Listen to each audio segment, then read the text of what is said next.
Bab 16, Perubahan Tubuh Bayu. Terlihat Bayu pun kaget dengan apa yang terjadi pada tubuhnya.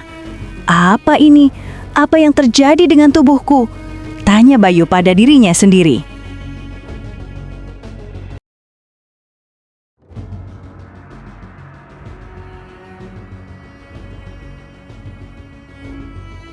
Halo teman-teman pendengar, selamat datang di channel YouTube saya, channel Monolog Novel. Channel ini akan membahas novel, dari novel pribadi karya saya sendiri maupun novel karya penulis yang lainnya. Video kali ini saya bukan mereview novel, melainkan membacakannya untuk kalian semua. Langsung kalian simak monolog novel dari saya. Ini adalah sebuah monolog dari novel karya saya sendiri. Novel dengan judul Pemuda Sakti Penakluk Mustika. Novel ini dapat kalian baca di aplikasi ini. Untuk kalian yang ingin mendengar monolog dari novel saya ini, simak videonya. Pemuda Sakti Penakluk Mustika. Bab 16, Perubahan Tubuh Bayu. Terlihat Bayu pun kaget dengan apa yang terjadi pada tubuhnya. Apa ini? Apa yang terjadi dengan tubuhku? Tanya Bayu pada dirinya sendiri. Terdengar suara seorang pria berwibawa dengan hormat menjawab ucapan Bayu yang terlihat bingung dengan keadaannya saat ini. Tuan muda, ini adalah sosok tuan muda pada saat 20 tahun yang akan datang. Dan tubuh ini adalah tubuh di mana kekuatan tuan muda berada di puncaknya. Jawab suara itu yang tak lain dan tidak bukan adalah aura emas milik Bayu. Kamu siapa? Kenapa aku bisa berubah seperti ini? Ucap Bayu kembali bertanya. Hamba adalah aura yang bersemayam dalam tubuh tuan muda. Tuan muda bisa berubah seperti ini karena alam bawah sadar tuan muda merasakan sebuah ancaman sehingga membuat tuan muda berubah seperti ini. Jawab aura emas. Setelah mendengar itu, Bayu sedikit mengerti dengan apa yang terjadi pada dirinya. Bayu kembali bersiap menerima serangan dari Mustika Putih yang sedari tadi sudah menunggu Bayu untuk bersiap-siap. Apakah Tuan Muda sudah siap? Hamba akan mulai menyerang Anda, Tuan Muda, ucap Mustika Putih dan dijawab hanya dengan anggukan kepala oleh Bayu. Setelah melihat Bayu mengangguk, Mustika Putih langsung menghilang dan seketika muncul di samping Bayu dengan mengayunkan tombak yang ada di tangannya. Bayu langsung menunduk dan menendang ke arah Mustika Putih, namun ditahan dengan perisai yang dibawa oleh Mustika Putih. Setelah mereka berdua bertukar pukulan, terlihat nafas sosok Mustika Putih mulai terengah-engah. Nampaknya dia menjadi seperti mustika merah yang ketika mendekat ke arah Bayu dengan niat membunuh, maka kekuatan mereka akan berkurang sangat banyak. Apakah ini kekuatan tuan muda yang membuat semua mustika yang ada di dekatnya takluk dan tak dapat melawan? Gumam sosok Mustika Putih. Aku akan terus menyerangnya, namun kali ini aku akan mengurangi niat membunuhku, ucap sosok Mustika Putih. Dia pun kembali memasang kuda-kuda untuk menyerang Bayu. Namun kali ini wajahnya terlihat sangat santai, dihiasi senyuman dan aura membunuh yang tadinya terpancar dari sosok Mustika Putih mulai berkurang. Dia melesat ke arah Bayu, dan benar saja, tanpa niat membunuh dia dapat menyerang Bayu. Bayu pun menghindar dengan cepat, dan karena sosok Bayu kali ini menggunakan tubuh dewasa, sehingga membuat jangkauan tangan Bayu cukup panjang untuk meraih tangan milik sosok Mustika Putih. Bayu memegang tangannya cukup erat dan membantingnya dengan kekuatan penuh, membuat sosok Mustika Putih mengerang kesakitan. Arg! Ampun Tuan Muda, ampun. Hamba benar-benar tak mampu melawan Anda, Tuan Muda. Hamba sudah mengakui kekuatan Tuan Muda, ucap Mustika Putih. Dengan ini hamba akan setia kepada Anda, Tuan Muda.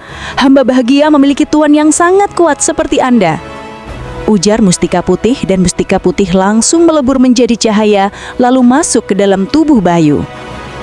Mustika Putih itu masuk ke dalam tubuh Bayu dan bergabung dengan Mustika Merah serta aura emas milik Bayu. Ledakan aura terpancar dari tubuh Bayu. Dia berhasil menundukkan kembali dua mustika miliknya. Namun Bayu cukup ragu untuk menundukkan mustika hijau karena mustika ini dia dapat dari hasil pemberian Raja Jin dan bukan hasil dari dia peroleh sendiri seperti mustika yang lainnya. Ketika Bayu sedang bingung dengan apa yang dia pikirkan, muncullah sesosok wanita cantik dan anggun di depan Bayu. Wanita ini mengenakan pakaian berwarna hijau yang sangat mewah dan berkilau, serta dia juga mengenakan sebuah mahkota di atas kepalanya. Sosok ini berjalan mendekat ke arah Bayu dengan wajah dipenuhi senyuman manis, membuat Bayu sedikit terpaku menatapnya. Wahai anak manusia yang terpilih, hamba adalah Mustika Takdir. Anda sering memanggil hamba dengan sebutan Mustika Hijau. Ucap Mustika Hijau menunduk hormat di depan Bayu. Hamba tak seperti dua mustika yang Tuan Muda miliki itu. Hamba akan setia dengan Anda, apapun yang terjadi, ujar Mustika Hijau. Kenapa kau berbeda dengan yang lainnya? Kau tak berniat melawanku terlebih dahulu? Tanya Bayu pada Mustika Hijau. Tidak, Tuan Muda, hamba tak berniat menyerang Anda. Hamba sudah ditakdirkan untuk setia dan menghamba pada Anda, Tuan Muda. Apabila hamba menyerang Anda, maka seketika hamba akan musnah. Aku tidak paham dengan apa yang kau ucapkan, tapi ya sudahlah, lebih baik seperti itu, karena aku sudah lelah untuk bertarung. Ucap Bayu langsung terduduk dan kini tubuhnya kembali ke sosok anak kecil yang merupakan sosok asli Bayu.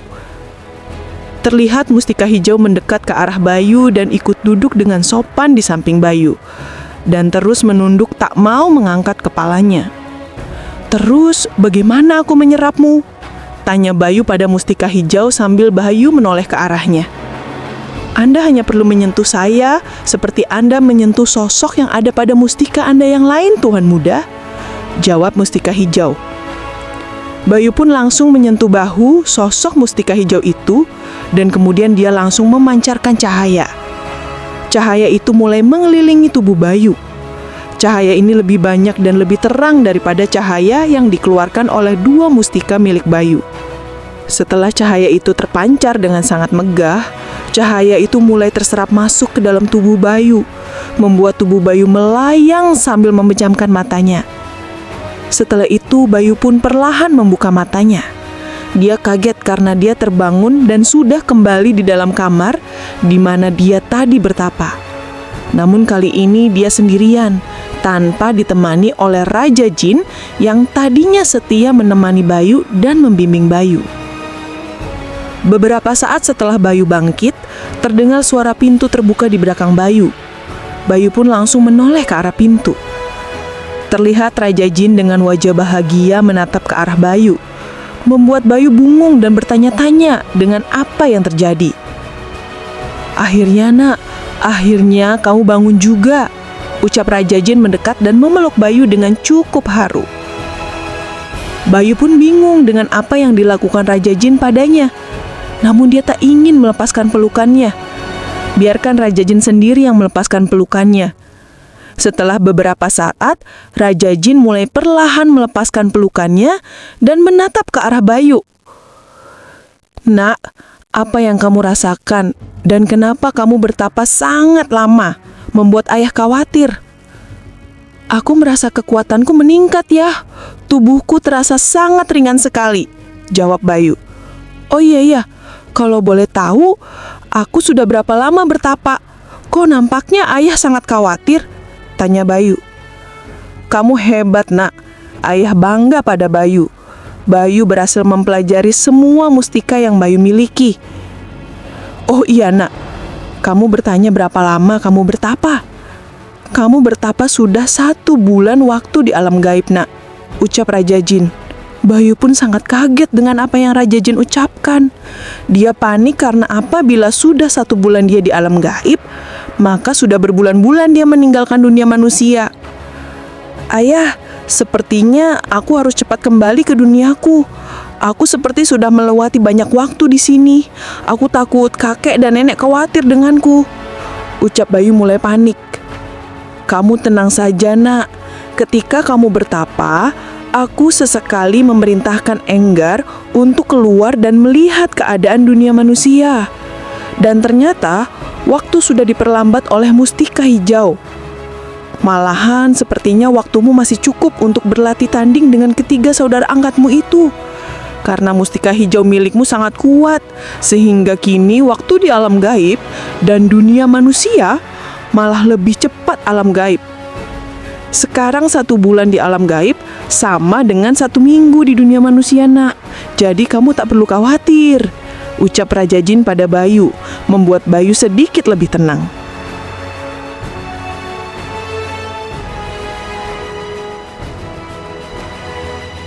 Terima kasih telah mendengarkan monolog dari saya. Jangan lupa terus dengarkan monolog saya di video-video selanjutnya. Satu lagi, jangan lupa like, komen, dan subscribe ya guys.